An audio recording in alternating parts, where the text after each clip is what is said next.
Hello, എല്ലാവരും സുഖമായിരിക്കുന്നല്ലോ അല്ലേ? ഞാനിത് വീണ്ടും മറ്റൊരു വീഡിയോ ആയിട്ട് വന്നിരിക്കുകയാണ്. അപ്പോൾ നമ്മൾ ഓണമൊക്കെ ആഘോഷിച്ച് കാണുമല്ലോ അല്ലേ?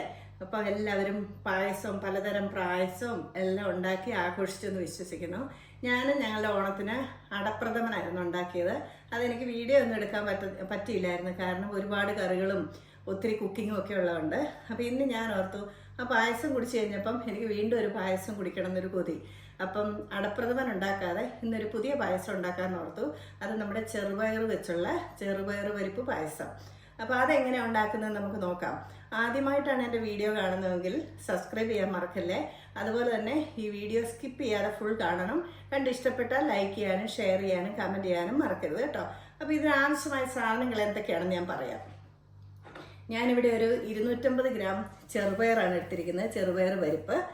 പിന്നെ ഇതിന് നമുക്ക് ഞാൻ കുറച്ച് മുന്തിരിങ്ങ വറുത്ത് വെച്ചിട്ടുണ്ട്, ഉണക്ക മുന്തിരിങ്ങ.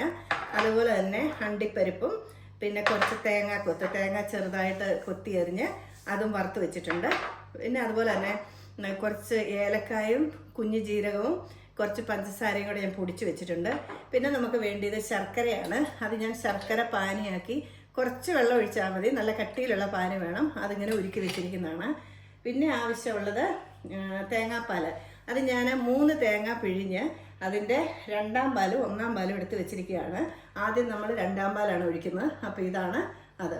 ഇനി നമുക്ക് വേണ്ടിയത് ഈ പരിപ്പൊന്ന് വറുത്തെടുക്കണം. അപ്പോൾ നമുക്കത് വറുത്തെടുത്തിട്ട് വരാം. അപ്പോൾ ഇതാ ഈ പയർ നമുക്ക് ഒന്ന് നന്നായിട്ട് വറുത്തെടുക്കാം. ഒരു ബ്രൗൺ നിറം ആകുന്നിടം വരെ ഒന്ന് വറക്കണം. അപ്പോൾ ഇത് പയറൊക്കെ നന്നായിട്ടൊന്ന് കളർ മാറിയിട്ടുണ്ട്. ഇതൊരുമാതിരി വറന്ന് കിട്ടിയിട്ടുണ്ട്. ഇനി നമുക്കിത് സ്റ്റൗ ഓഫ് ചെയ്യാം. അതിനുശേഷം ഒന്ന് ആറിക്കഴിയുമ്പം നമ്മൾക്ക് കുക്കറിലോട്ടിട്ട് ഒന്ന് വേവിച്ച് ഉടച്ചെടുക്കണം. അപ്പോൾ ഇത് ഞാൻ ആ പയർ ഒരു കുക്കറിലിട്ട് ഒരു 3-4 വിസിലൊന്ന് വരുന്നിടം വരെ ഒന്ന് അടിച്ചു കൊടുക്കാം. അപ്പോൾ ഇതിരുന്ന് വേകട്ടെ. അങ്ങനെ പരിപ്പൊക്കെ ഞാൻ വേവിച്ച് വെച്ചു. ഇനി നമുക്ക് അടുത്ത പ്രിപ്പറേഷൻ തുടങ്ങാം. കുറച്ച് നെയ്യ് ഒഴിച്ചു കൊടുക്കുവാണേ. ഞാനിത് കുക്കറിലാണ് വെക്കുന്നത്. ഈ നെയ്യ് ഒഴിച്ചതിന് ശേഷം ഞാൻ പിന്നെ വേവിച്ച് വെച്ച പരിപ്പ് ഇതിനകത്തോട്ട് ഇട്ട് കൊടുക്കാൻ പോവാണേ.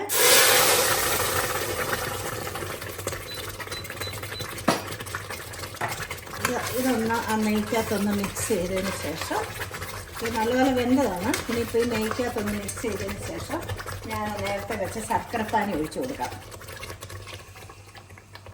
ഇനി ഇത് ഈ ശർക്കരക്കകത്ത് കിടന്ന് നന്നായിട്ട് അതിലെല്ലാം ഒന്ന് പിടിച്ച് ഒന്ന് ചെറുതായിട്ടൊന്ന് കുറുകി വരുന്നിടം വരെ വെയിറ്റ് ചെയ്യാം. ഇപ്പോൾ ഇതാ നമ്മുടെ ഈ പരിപ്പും ശർക്കരയും എല്ലാം കൂടെ നന്നായിട്ട് മിക്സ് ആയിട്ടുണ്ട്. ഇനി അടുത്തത് ഇവിടെ എടുത്ത് വെച്ച നേരത്തെ തേങ്ങ പിഴിഞ്ഞെടുത്ത് വെച്ച 2ാം പാൽ ഒഴിക്കുവാണ്. 1ാം പാൽ ഇതിന് പിന്നെ ഒഴിക്കുള്ളൂ. ഇനിയിപ്പോൾ ഇതും കൂടെ ഒന്ന് ഒത്തിരി തിളപ്പിക്കണ്ട, ചെറുതായിട്ടൊന്ന് ചൂടായി വരുന്നിടം വരെ വെയിറ്റ് ചെയ്യാം. ഇപ്പോൾ ഇതൊന്ന് ചെറുതായിട്ട് കുറുകി വന്നിട്ടുണ്ട്. ഇനി നമുക്ക് 1ാം പാൽ ഒഴിച്ചു കൊടുക്കാം. 1ാം പാൽ ഒഴിച്ചു കഴിഞ്ഞ് കഴിഞ്ഞാൽ നമ്മൾ തിളപ്പിക്കുകയൊന്നും ചെയ്യണ്ട, ഒന്ന് ചൂടായാൽ മതി. ഈ പായസം നമുക്ക് ഓണത്തിന് മാത്രമല്ല കേട്ടോ, നമുക്ക് ഏതൊരു ഫംഗ്ഷനും ഈ പരിപ്പ് പായസം നമുക്ക് ഉണ്ടാക്കാവുന്നതാണ്. അടപ്രഥമൻ മിക്കപ്പോഴും നമ്മളെല്ലാവരും ഓണത്തിനാണ് ഇത് ഉണ്ടാക്കുന്നത്. ഇത് നമുക്ക് അല്ലാതെയും എപ്പോൾ ഉണ്ടാക്കണമെന്ന് തോന്നുമ്പോഴും ഉണ്ടാക്കാം. ഇത് വളരെ എളുപ്പമല്ലേ? ഇപ്പോൾ കണ്ടില്ലേ എത്ര പെട്ടെന്നാണ് ഇത് ഉണ്ടാക്കിയത്.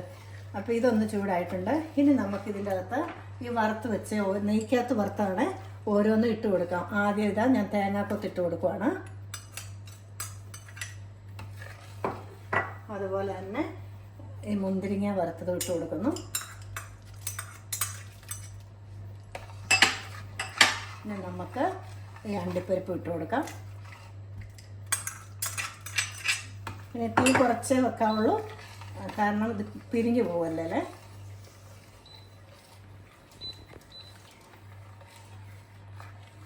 ഇനി ഇതിൻ്റെ അകത്തോട്ട് നമുക്ക് ഈ പൊടിച്ച് വെച്ച ഏലക്കാപ്പൊടിയും കുഞ്ഞു ജീരകവും അതുപോലെ തന്നെ കുറച്ച് പഞ്ചസാരയും കൂടി ഇട്ട് പൊടിച്ചതാണ്. ഞാൻ ഇതിൻ്റെ ഇടയ്ക്ക് സ്വല്പം മധുരം ബാലൻസ് ചെയ്യാൻ സ്വല്പം ഉപ്പിട്ട് കൊടുത്തായിരുന്നു കേട്ടോ. അപ്പോൾ അത് മസ്റ്റായിട്ട് ഇടണം. അപ്പോൾ ഇത് എല്ലാം കൂട്ടി ചേർത്തിട്ടുണ്ട്. ഇത് ചിലർ ഇതിൻ്റെ അകത്ത് കുറച്ചും കൂടെ നെയ്യൊക്കെ ആഡ് ചെയ്യും. ഞാൻ പക്ഷേ ഒത്തിരി നെയ്യൊന്നും ഇടുന്നില്ല. ഇതെല്ലാം നെയ്ക്കകത്ത് തന്നെയാണ് വറുത്തത്. അപ്പം ഇതൊരു നല്ല പ്രോട്ടീൻ റിച്ച് പായസമാണ്. അപ്പം ഇതുവരെ ഉണ്ടാക്കാത്തവരാണെങ്കിൽ ഇതുപോലെ ഒന്ന് ഉണ്ടാക്കി നോക്കണം കേട്ടോ. എല്ലാവർക്കും മിക്കവർക്കും തന്നെ അറിയാം എങ്ങനെയാണ് പരിപ്പ് പായസം ഉണ്ടാക്കേണ്ടതെന്ന്. ഇതറിയാൻ മേലാത്തവരാണെങ്കിൽ ഞാൻ ഈ സ്റ്റെപ്പ് ചെയ്ത പോലെ തന്നെ എല്ലാവരും ഒന്നുകൊണ്ട് ഉണ്ടാക്കി നോക്കണം. അപ്പോൾ ഇതാ നമ്മുടെ രുചികരമായ പായസം ഇവിടെ റെഡി ആയിട്ടുണ്ട്. ഇനി നമുക്കിത് വാങ്ങി ഒരു സെർവിങ് ബൗളിലോട്ട് മാറ്റി വെക്കാം. അപ്പോൾ ഇതാ നമ്മുടെ രുചികരമായ പ്രോട്ടീൻ റിച്ച് പായസം ഇവിടെ റെഡി ആയിട്ടുണ്ട്. ഇത് വളരെ എളുപ്പമാണ്. ഇതുവരെയും ട്രൈ ചെയ്യാത്തവർ ഇപ്പം ഞാൻ ഉണ്ടാക്കിയത് കണ്ടല്ലോ, ആ സ്റ്റെപ്പ് ബൈ സ്റ്റെപ്പ് അതുപോലെ ഒന്ന് ഉണ്ടാക്കി നോക്കണം. അപ്പം നമുക്ക് ഏത് സമയങ്ങളിലും ഉണ്ടാക്കാവുന്ന ഒരു പായസമാണ്. അപ്പോൾ ഇനി ഞാൻ വീണ്ടും മറ്റൊരു നല്ല വീഡിയോ ആയിട്ട് വരുന്നതായിരിക്കും. അതുവരെയും ബൈ ബൈ.